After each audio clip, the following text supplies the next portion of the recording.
اللهم صل وسلم على سيدنا محمد وعلى آل سيدنا محمد في كل لمحة ونفس بعدد كل معلوم لك.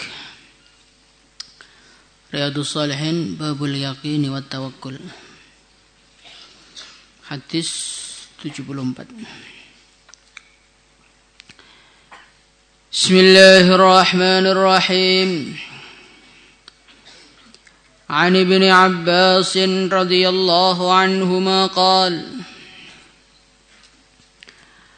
قال رسول الله صلى الله عليه وسلم عرضت ditampakkan alayya atasku al-umamu umat-umat fara'aitu maka aku melihat an-nabiyya seorang nabi wa ma'ahu dan bersamanya ar-ruhaitu sekelompok kecil manusia.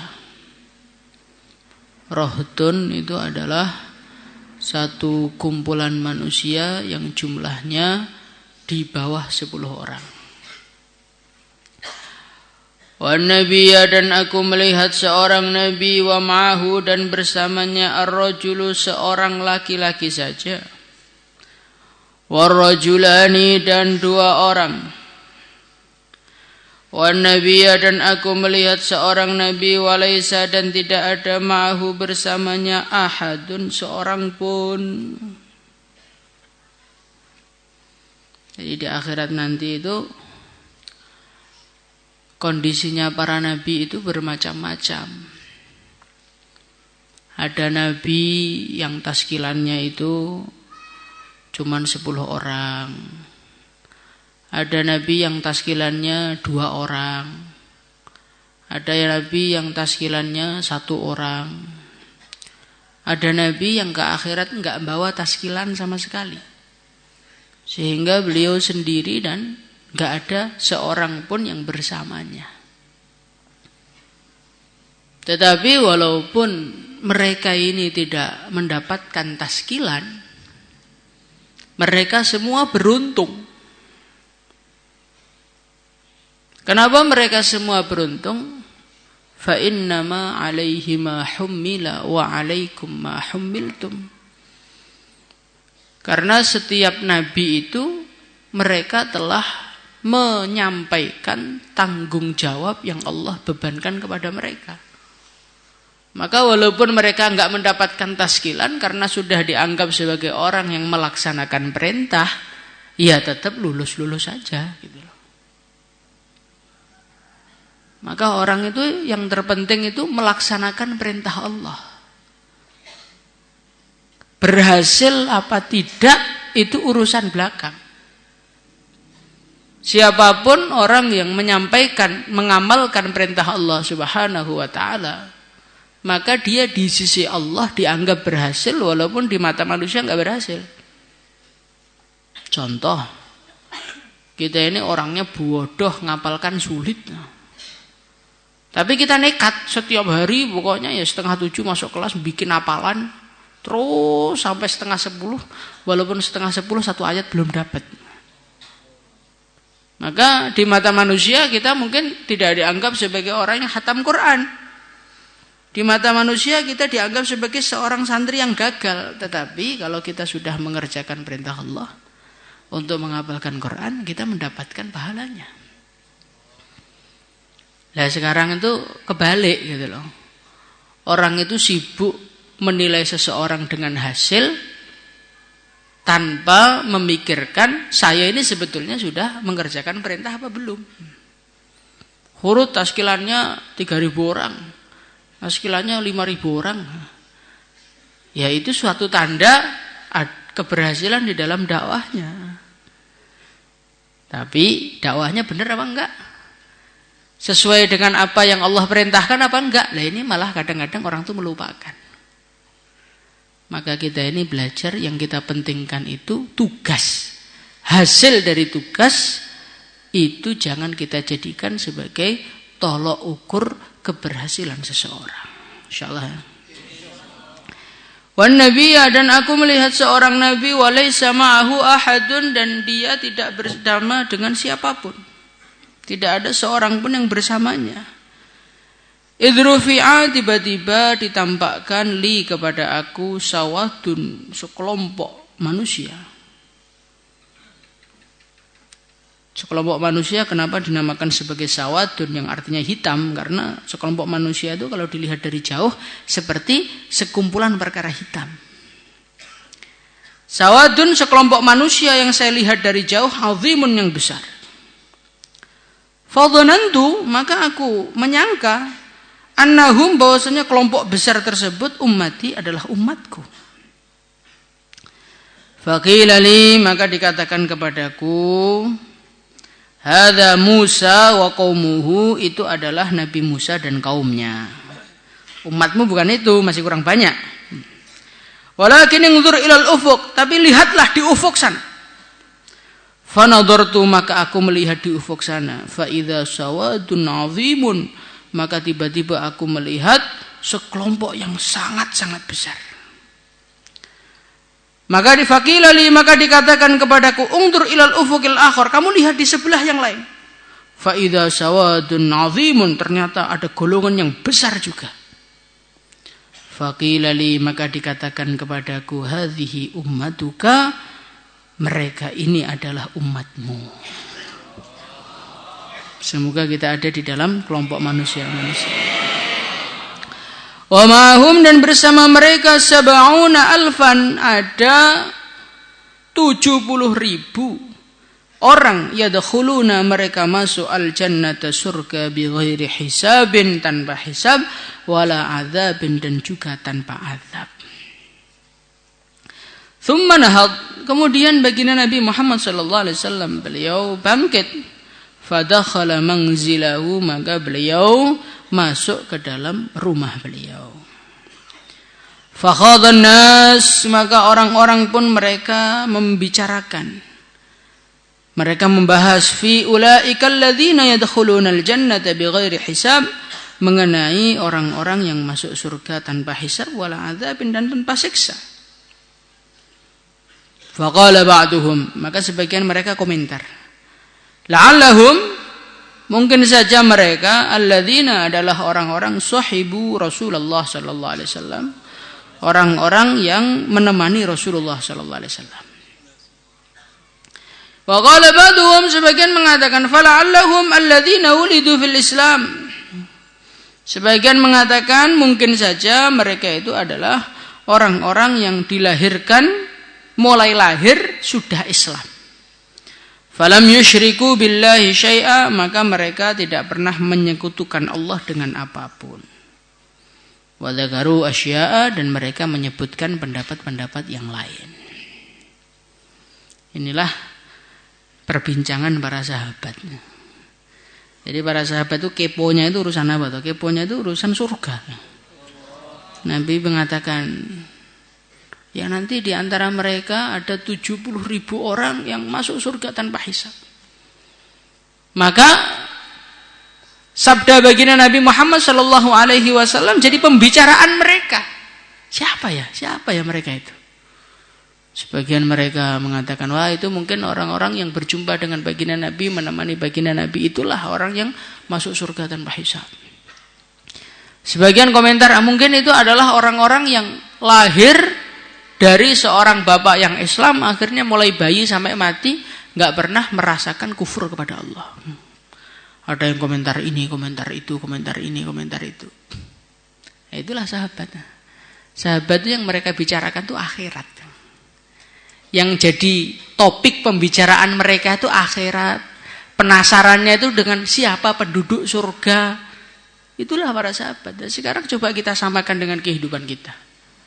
Yang kita jadikan pembicaraan hari-hari siapa? Kita siapa? Oh, artis itu nikah. Artis itu ketabrak mobil. Oh, artis itu sekarang punya mobil baru. Alangkah jauhnya kita dengan para sahabat. Kenapa kalau begitu jauh? Karena apa yang dipikirkan sahabat dengan apa yang dipikirkan kita beda. Sahabat itu tawajuhnya kepada Allah, tawajuhnya kepada akhirat. Maka apa yang kita pikirkan di hati kita, itulah yang akan keluar ke mulut kita. Nah kalau kita ini pikirannya dunia, sinetron, drama, akhirnya apa yang keluar dari mulut kita pun pembicaraan dunia. Kita nggak pernah kepo mengenai akhirat, tuh nggak pernah. Ngaji tidur, kitabnya nggak dibawa. Nah, ini kan bagian-bagian dari nggak terlalu kepo dengan kehidupan akhirat. Semakin lama di pesantren, semakin tidak kepo. Makanya dulu di depan anak-anak kecil semua. Ustadznya di mana? Fakharaja maka keluar alaihim atas mereka Rasulullah sallallahu alaihi wasallam. Faqal maka baginda Nabi Muhammad sallallahu alaihi wasallam beliau bersabda, "Ma apa alladzi yang takhuduna kalian membicarakan fihi di dalamnya?" Fa akhbaruhu maka para sahabat mengatakan menceritakan Nabi bahwasanya kita ini sedang membahas siapakah orang-orang yang mereka ini masuk surga tanpa hisab.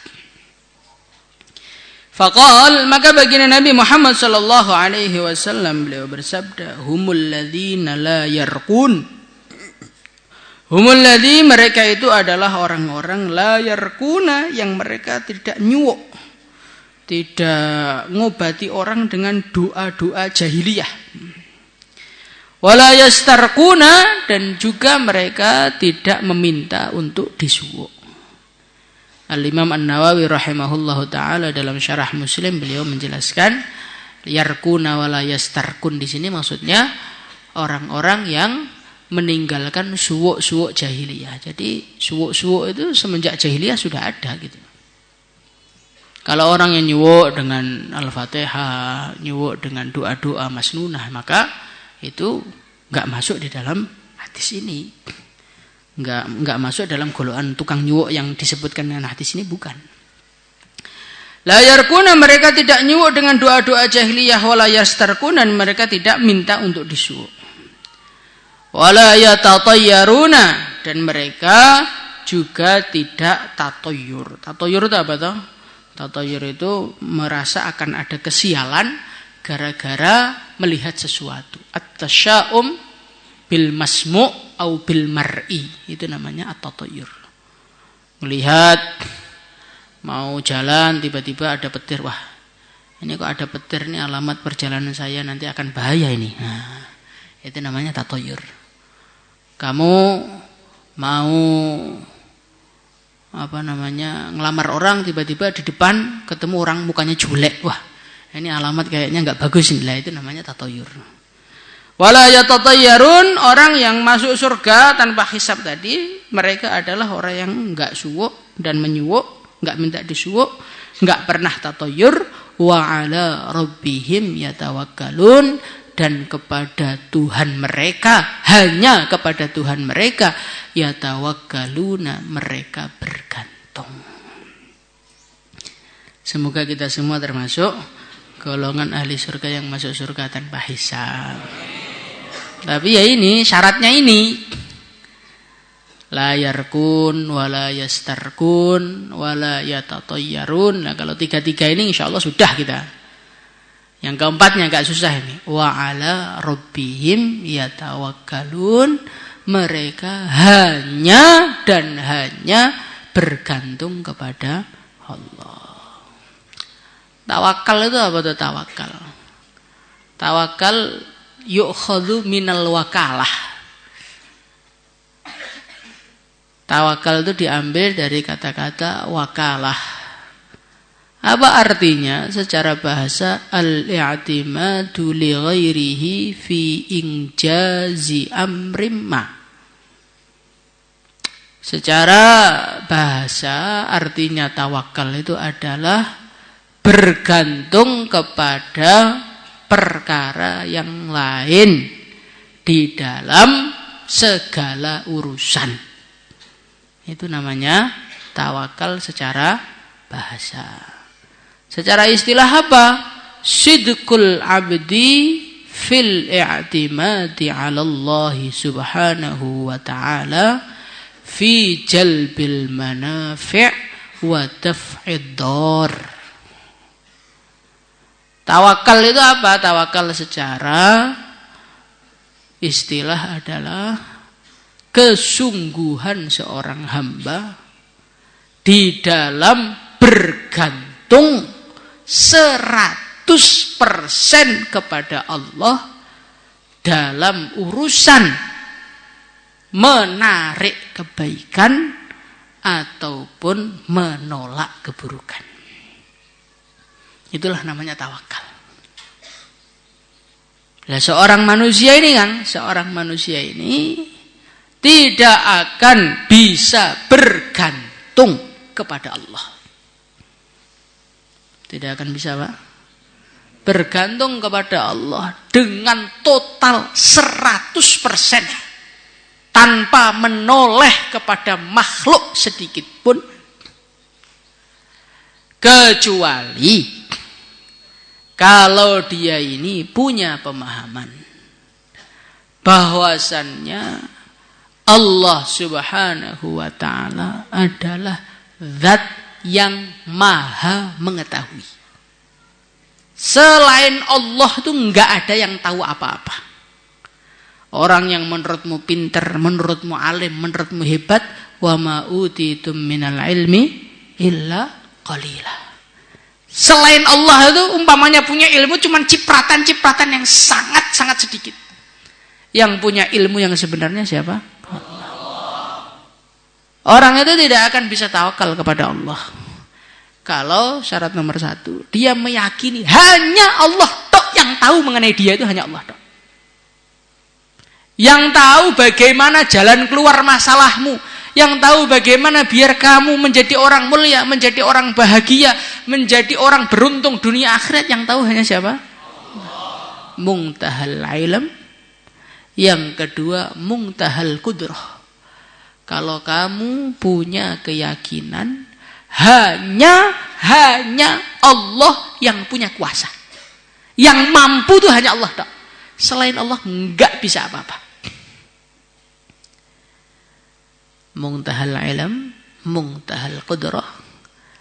Yang ketiga, muntahal lutfi warifq.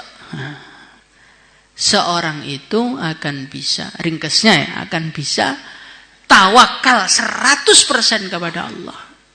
Kalau dia meyakini yang tahu hanya Allah, dia meyakini yang kuasa hanya, yang bisa mendatangkan manfaat, yang bisa mendatangkan madarat hanya.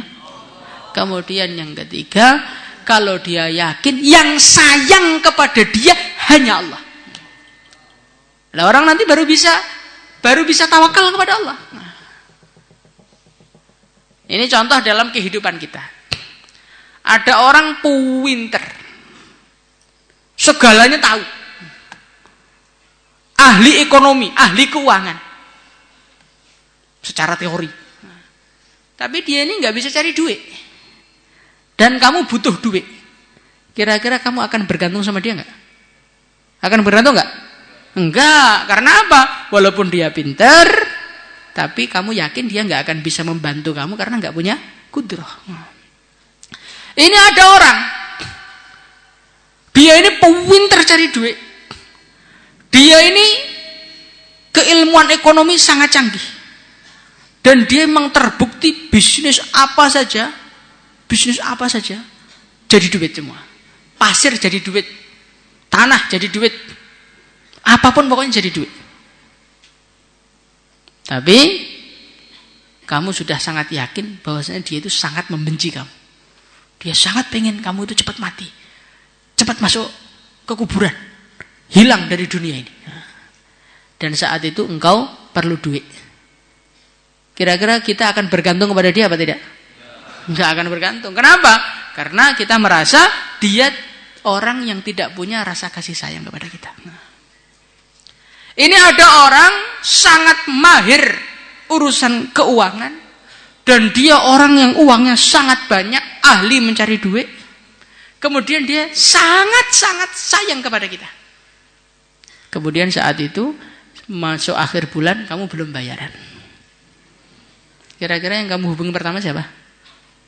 Siapa yang kamu hubungi? Ya dia. Karena kita merasa dialah yang sayang kepada kita, dialah yang akan peduli kepada kita. Ketahuilah wahai para manusia, ilmunya manusia, kudrohnya manusia, sayangnya manusia, itu semua dari siapa? Allah. Kalau kita meyakini bahwasanya yang tahu hanya Allah, yang kuasa hanya Allah, dan yang sayang kepada kita hanya Allah. Kalau Allah Subhanahu wa taala tidak memasukkan rasa sayang kepada orang tua kita akan membuang kita di selokan. Berarti yang sayang cuma siapa? Allah. Kalau kita merasa seperti itu dengan sebenar-benarnya, baru kita nanti akan bisa tawakal kepada Allah, akan bisa bergantung hanya kepada Allah. Bergantung pada Allah itu letaknya di mana? Di hati kan. Lah orang yang tawakal tingkatannya macam-macam.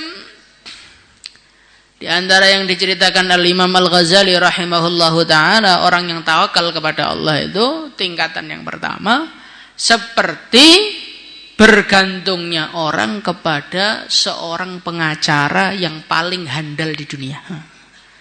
Dia punya permasalahan di pengadilan, dia ketemu dengan pengacara yang sangat sayang kepada dia. Dia ketemu dengan pengacara yang sangat mahir, nggak pernah kalah di dalam perdebatan di pengadilan. Dan dia tahu kalau pengacara itu sangat luas ilmunya. Tiba-tiba pengacara tadi datang, "Pak, engkau akan saya bantu kalau engkau mau memasrahkan urusannya kepadaku. Maka kamu mesti akan totalitas, wis urusan Pak terserah engkau, pokoknya saya pasrah total 100%. Nah inilah tingkatan tawakal yang pertama kali. Kita pasrah kepada Allah dengan penuh kesadaran. Kita tawakal kepada Allah Subhanahu wa ta'ala dan merasa kalau kita itu tawakal. Itu tingkatan pertama. Nah, tingkatan yang kedua adalah tawakal seperti tawakalnya seorang bayi kepada ibunya. Bayi itu kalau nangis yang dicari ibunya. Kalau susah yang dicari ibunya. Ketika dia sedang sedih, ibunya datang langsung senyum. Pokoknya apapun masalah yang dicari siapa? Ibunya. Tapi bayi sendiri itu dia nggak kerasa bahwasanya saya itu sedang bergantung kepada seorang ibu, dia nggak kerasa. Begitu juga nanti ketika orang tuh tawakalnya sudah meningkat, maka dia nanti akan sampai tingkatan dia pasrah kepada Allah, tapi dia nggak kerasa kalau dia itu sedang pasrah, itu nggak kerasa. Orang tuh kalau melakukan sesuatu dan dia masih kerasa, itu berarti masih rendah derajatnya. Tapi kalau orang tuh melakukan sesuatu sampai dia itu melupakan perkara tersebut, nggak kerasa kalau tawakal, tawakalnya refleks, tawakalnya itu udah otomatis. Nah itulah baru tingkatan yang kedua. Tingkatan yang ketiga, kal mayyit baina yadil ghasil. Tingkatan takwa yang ketiga, tawakal yang ketiga yang tertinggi adalah ketika seorang itu pasrah kepada Allah seperti pasrahnya seorang mayit di tangan orang yang memandikannya. Dia dimandikan, dibolak-balik, diputar sana, diputar sini, dibungkus, dimasukkan ke dalam tanah pun tidak ada seorang mayit pun yang protes. Pernah lihat mayit protes? Nah, mayit kalau protes belum mati berarti. Nah, begitu juga ketika orang itu sudah sampai tingkatan tawakal yang tertinggi, maka dia itu tidak pernah pengen apapun, semuanya pokoknya dipasrahkan kepada Allah.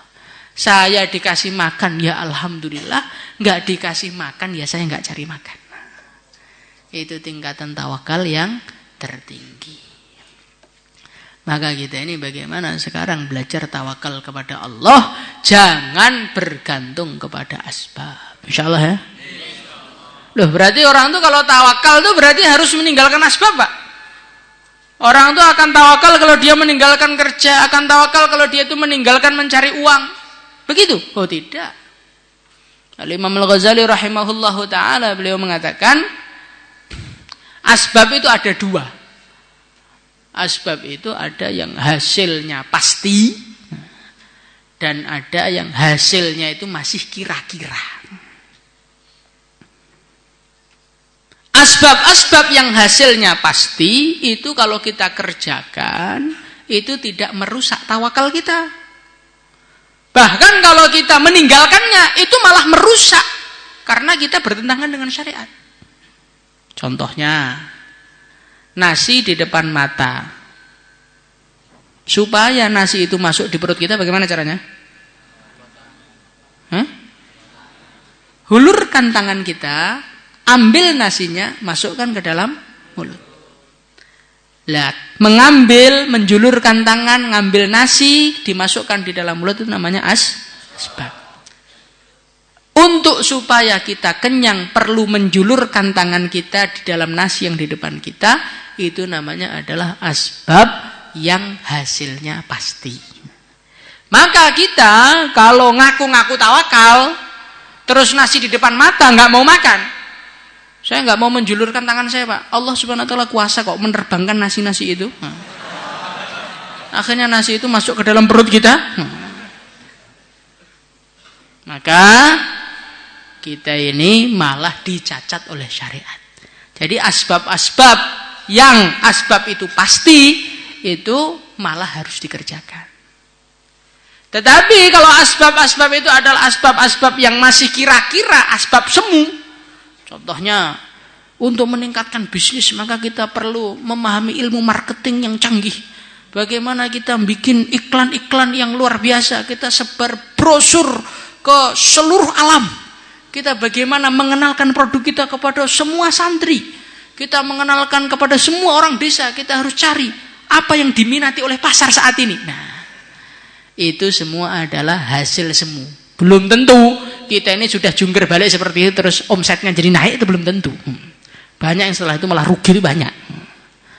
Maka kata Al-Imam Al-Ghazali rahimahullah ta'ala, kalau asbab kita ini bentuknya itu asbab yang terlalu didalam-dalamkan, terlalu pakai strategi, itu bertentangan dengan tawakal kita.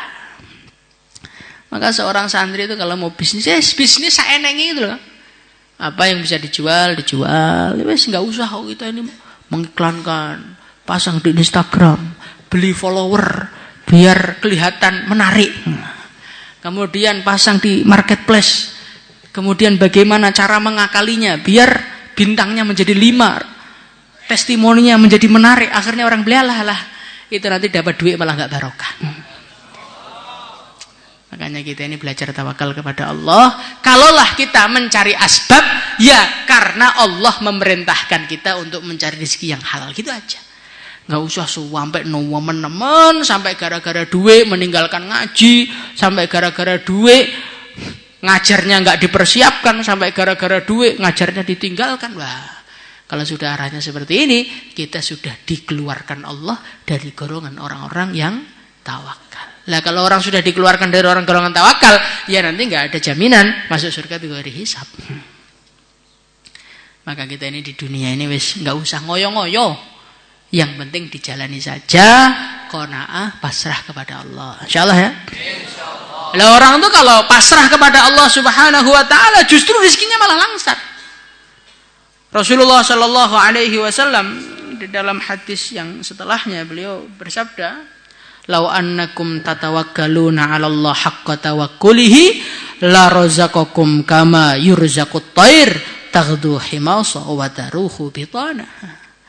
Hai manusia, kalau engkau itu tawakal kepada Allah Subhanahu wa taala dengan sebenar-benarnya, maka kalian semua akan diberi rezeki oleh Allah sebagaimana burung keluar dari rumah dalam keadaan lapar, pagi-pagi lapar, sore-sore sudah kenyang.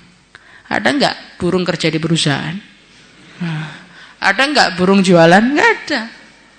Kalau orang jualan burung ada, kalau orang burung jualan enggak ada. Kalau umpamanya burung itu dia hanya bisa makan dengan jualan, dengan bisnis, maka tentu burung di dunia semuanya.